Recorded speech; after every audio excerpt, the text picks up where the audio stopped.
What if a helicopter could fly like a plane? What if a drone could refuel a fighter jet midair with no pilot on board? From a Soviet farming helicopter to a futuristic Army tiltrotor, today we're breaking down 5 incredible aircraft. Let's start with something old but brilliant, the Kamov Ka-26. This is a small Soviet helicopter that first flew in 1965 and became widely used by 1970. Now, what makes it special?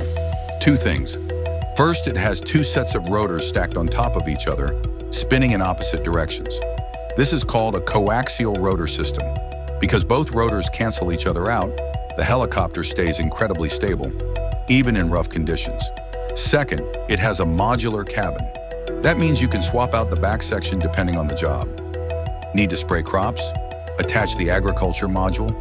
Need to carry passengers? Swap it for a cabin? Need to rescue someone? Change it again. 1 helicopter, many jobs. It runs on 2 petrol-powered radial engines, the same kind used in old aircraft, which give it that loud, distinctive sound. It was widely used across Eastern Europe for farming, cargo, and rescue work. Simple, reliable, and clever. A true workhorse. Now let's talk about the CV-22 Osprey. And this one is genuinely mind-bending. The Osprey is used by the U.S. Air Force for special operations missions. Think deep behind enemy lines, fast in and fast out. And here's why it's so unique.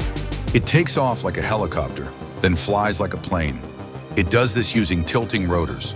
On the ground or taking off, the rotors point straight up, just like a helicopter.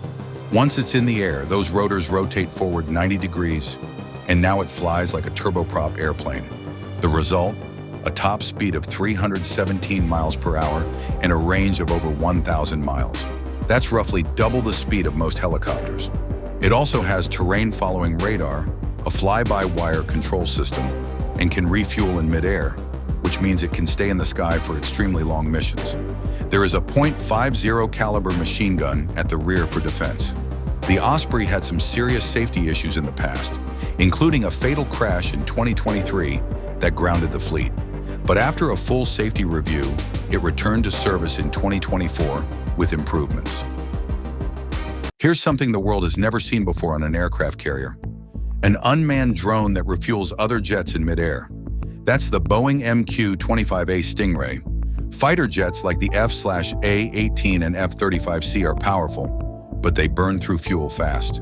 Normally, other manned jets have to fly out and refuel them, pulling those jets away from combat duty.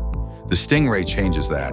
It's a drone, no pilot needed, that launches from an aircraft carrier using a catapult, flies out over 500 nautical miles, transfers 16,000 pounds of fuel to fighter jets, and then lands back on the carrier using an arresting wire. All autonomously. It's powered by a Rolls-Royce engine and has already been tested refueling F/A-18S, F-35CS, and even E-2D Hawkeye surveillance aircraft.